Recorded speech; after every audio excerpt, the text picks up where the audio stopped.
Take a look at this photo. Two Victorian-era clowns with painted-on smiles, holding musical instruments, posing for the camera in 1876. At first glance, it seems harmless, just another piece of entertainment history. But this picture captures the final chapter of a clown duo tied to one of the darkest moments in British freak show history.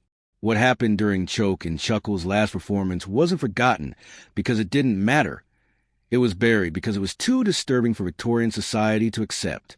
Still, enough records survived to tell a far more shocking story. The clowns in the photo were known by their stage names, Choke and Chuckle. Their real names were purposely left out of official documents, which was common when the authorities wanted to distance people from scandal. What we know today comes from scattered newspaper reports that were quickly censored, sealed court records, and memories from people who were there and never forgot. The two started performing in 1872 in the freak shows and music halls that were common in industrial England. They weren't regular circus clowns. They were known as grotesque musical clowns, a style that mixed over-the-top physical comedy with live music. Choke played the violin with surprising skill, and Chuckle played guitar. Their acts combined music, slapstick, rough humor, and pantomime. The names Choke and Chuckle came from something odd that kept happening during their shows. People in the crowd would often start coughing and laughing uncontrollably while eating snacks. It wasn't just a few people, dozens at once. The effect became so well known that promoters started advertising them as the act that would make you laugh and gasp for air. Between 1873 and 1875, they performed in cities like Manchester, Liverpool, and Birmingham. Ads promised a night the audience would never forget, and they delivered, though not in the way anyone expected. Most likely, the choking happened because people laughed while eating during the clown's intense slapstick scenes. But back then, people were drawn to mysterious and supernatural ideas. Some believe the sound of Choke's violin triggered a physical reaction, or that Chuckle's movements caused a hypnotic state. These ideas helped sell tickets, even if they weren't true. For their first few years, the duo was successful. They performed regularly, were paid fairly for the time, and became a fixture in working-class entertainment. But behind the scenes, things were falling apart. Signs everyone ignored because the show was still bringing in money. According to event promoters, Choke often showed up drunk, not just casually drinking, but completely out of control. His alcoholism got worse over time, affecting his ability to function. Chuckle had different issues. Based on descriptions from the time, his behavior showed signs of severe mental illness, possibly a condition we'd now call bipolar disorder with psychotic symptoms. He would go for days without sleep, talk nonstop, pick fights for no reason, and then suddenly crash into long periods of silence and isolation. He also reported hearing voices, seeing people who weren't there, and believing in events no one else experienced. In those days, mental illness wasn't understood. People just thought he was odd, and it seemed to fit his clown persona. But what really disturbed people was what happened after the shows. In multiple cities, locals started reporting something strange: a clown walking the streets at night. He didn't speak or attack anyone. He just followed people, mostly women walking alone or children. He kept his distance, never got too close, but never left either. He wore full makeup and costume, walking silently behind his targets until they reached safety. Then he'd simply vanish. In March 1875, a seamstress named Emma Hargrove gave a detailed report to police about one such encounter. She was walking home late at night when she noticed someone behind her. At first, she brushed it off. But when she looked back, she saw a clown, white makeup and all, following about 30 feet behind. She walked faster. So did he. She stopped. So did he. When she finally reached her front door and got inside, the clown stayed outside watching, then disappeared into the dark. Similar stories came out of at least 7 cities between 1874 and 1876. All shared the same details: a silent clown who followed people at night, but never made a move. Police looked into it, but never caught anyone. There was no proof that Chuckle was responsible, but several victims described clothing that matched what he wore on stage. One woman said when she looked out her window, she saw the clown laughing to himself, shoulders shaking but no sound coming out. Florence Pritchard, who worked at one of the music halls where the duo often performed, gave insights into their relationship that help explain how things unraveled. She said Choke had hidden bottles of alcohol all over the venue, backstage, in dressing rooms, even buried outside. He drank constantly from the moment he woke up until he passed out. Sometimes he vomited before going on stage, his hands shaking too much to play properly, but his muscle memory kept the music going. Chuckle, according to Florence, seemed to live halfway in another world. He had full conversations with people who weren't there, laughed at jokes only he could hear, and sometimes sat still for hours, eyes open but vacant, as if his mind had shut down. Oddly enough, this made him even more compelling to audiences. His unpredictable, unnerving behavior felt so real that people didn't know whether to laugh or feel scared. That tension made them keep watching. By 1876, the duo's situation had taken a sharp downturn. Fights between them became common and violent. In drunken rages, Choke accused Chuckle of stealing his alcohol and trying to get him replaced. Chuckle's responses swung between angry outbursts and long fits of laughter for no clear reason, echoing through empty hallways. Promoters began to back away. The risk was getting too high, but the clowns were cheap, always ready, and still drew crowds curious to see what would happen. In August of that year, they landed a gig at a small music hall on the edge of Birmingham. The venue wasn't high-end, just a basic spot for factory workers to unwind after shifts. Owner Charles Ellsworth booked the act because no one else was free and he needed to fill the schedule. He'd heard the rumors, but chose profit over caution, as was common in the rough world of Victorian entertainment. The show was set for the night of August 23rd, 1876. Around 80 people came out to watch, including families with kids. Everything about the show that night started off like their usual act. Choke and Chuckle's act followed a simple routine. They played music, acted out physical comedy bits, and then brought people from the audience on stage for lighthearted games. It was meant to be easy entertainment for workers who just wanted an hour of laughter before going home. But from the moment the show started that night, anyone paying attention could tell something was very wrong. Choke walked on stage clearly drunk, barely able to stand, holding a gin bottle in plain view. Performers in that era often drank, but bringing the bottle on stage was considered unacceptable even in low-budget venues. He set it on a small side table along with a few stage props, then tried to play his violin. The music came out uneven and out of tune. Chuckle, meanwhile, was in an extreme manic state. He moved unpredictably, jumping and spinning without rhythm, making loud, unsettling noises. He laughed constantly, but not at anything happening on stage. At first, the audience wasn't sure whether this was part of the act or a sign something was seriously off.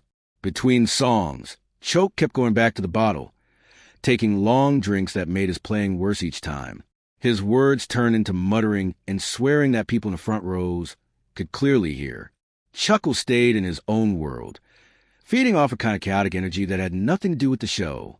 After about half an hour, the crowd interaction segment began, the part where children were usually invited up to play harmless tricks. Chuckle went into the audience and tried to pull random people on stage. Most refused. Then he approached a young boy, about 8 years old, sitting beside his mother. The child looked excited and willingly followed him to the stage. The mother hesitated, but assumed it was a normal part of the act. Chuckle placed the boy in the center, while he acted out clown gestures around him. Then the accident happened. The boy, nervous but curious, moved too close to the side table and bumped the bottle. It rolled, fell, and shattered on the wooden floor. The smell of spilled alcohol filled the air. The hall went silent. Choke stopped playing at once and stared at the broken bottle. For a few long seconds, no one moved.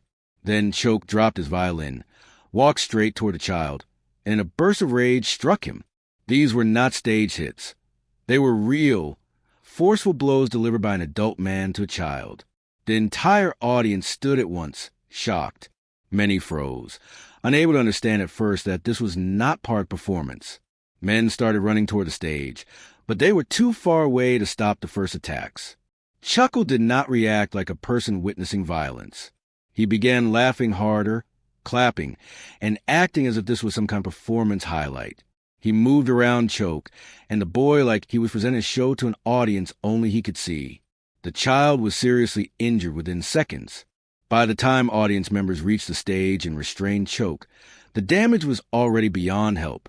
The boy's mother forced her way through the crowd and held her son, but he did not respond. He passed away on the stage in her arms before any medical help arrived. Choke had to be physically held down by several men. He kept shouting incoherently, furious about the broken bottle and claiming he had been disrespected. Chuckle, still lost in his own reality, picked up the abandoned violin and attempted to play it while stepping to the blood-stained floor, smiling as if nothing tragic had happened. Police arrived about 15 minutes later. Choke was immediately arrested. Chuckle was detained as well, though he seemed confused about why he was being taken away, still wearing a fixed grin. The boy's body was eventually covered and taken away, and his mother had to be let out in shock. Doctors later recorded the injuries in detail, confirming multiple severe head fractures and internal trauma. The medical report listed the boy's injuries in precise detail. He had severe bleeding in the brain, several broken teeth, a deep cut on his head that exposed part of the skull, and heavy bruising across his face and upper body. The official cause of death was written in formal penmanship: fatal head trauma caused by intentional assault. Police shut down the music hall immediately and marked it as a crime scene. Witnesses were kept inside to give statements, a process that lasted for hours. But while the legal process slowly began, something else was happening among the people who had just watched the attack.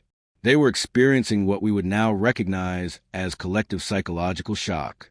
Edgar Pritchard, brother of Florence and one of the people in the audience, later described what the room felt like afterward. He said that once the police took the body away, many people simply sat back down in their seats. They didn't talk.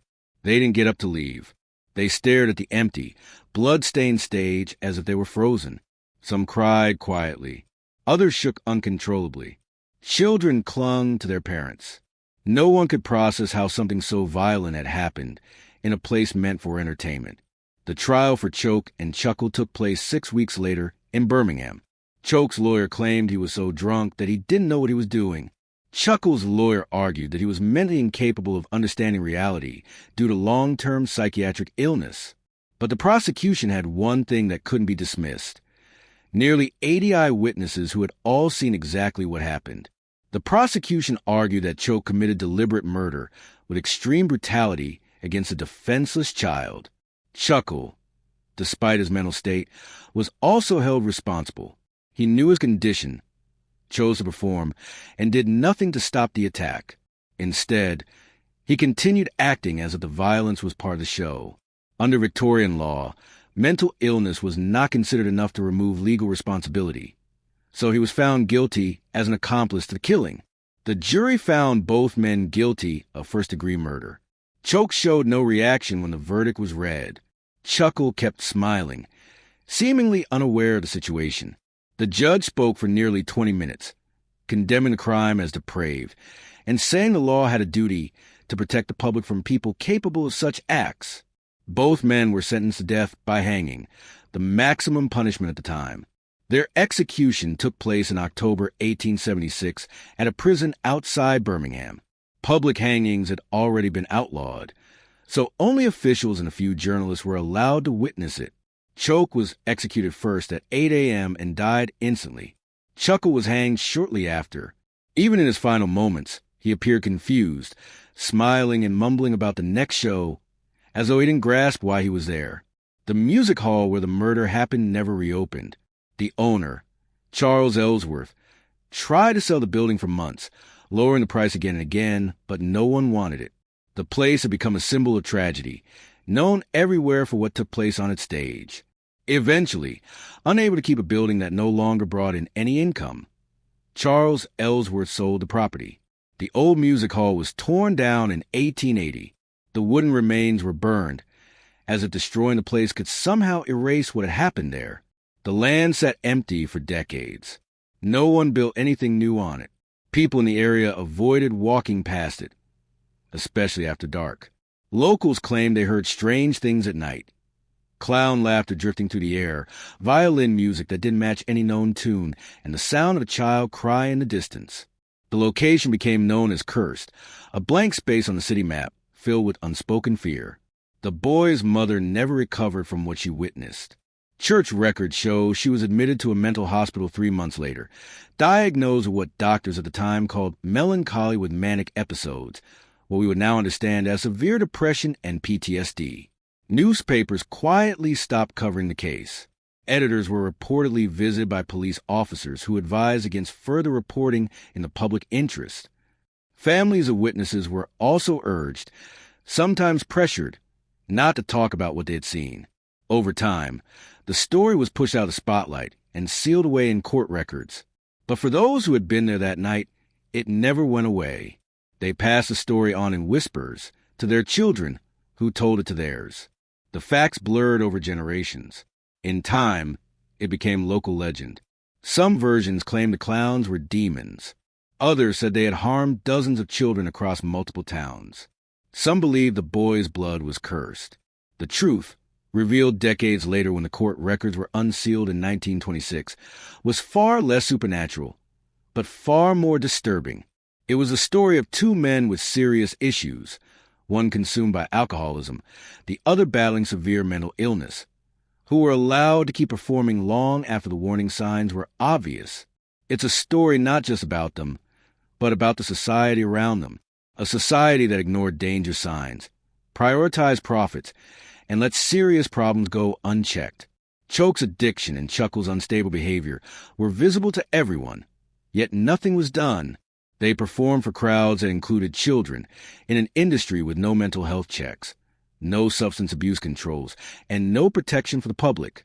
It wasn't until tragedy struck that anyone stepped in.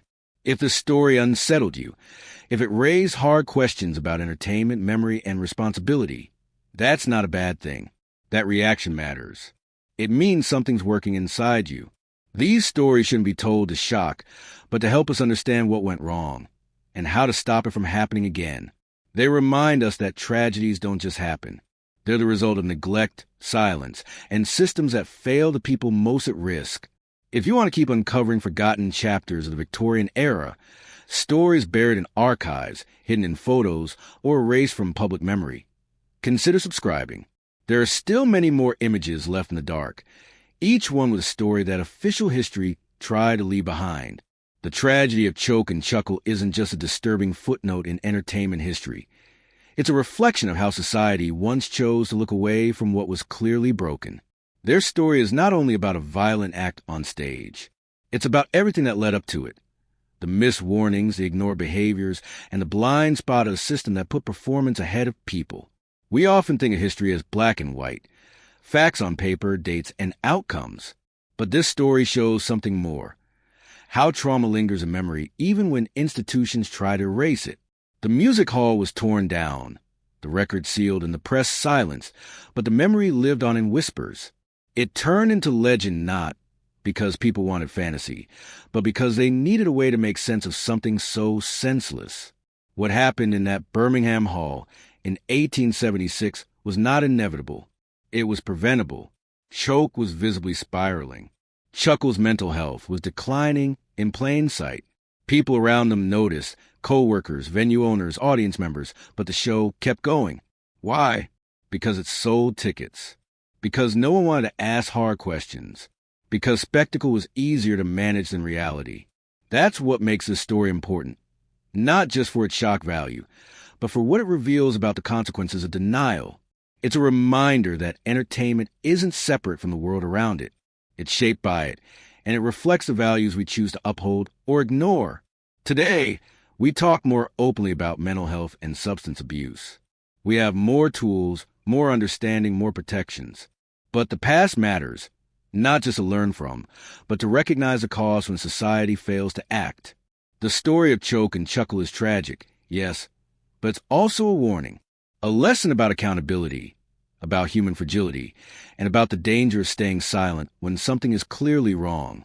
To those who witnessed that night and carry the memory with them for the rest of their lives, silence was never truly possible. And now, more than a century later, neither is forgetting. Some stories need to be told, not entertained, but to remember, not to scare, but to see. This is one of them.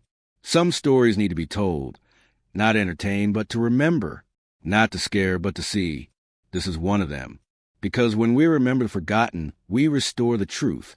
And when we face the darkest corners of the past, we shine a light on the responsibilities of the present.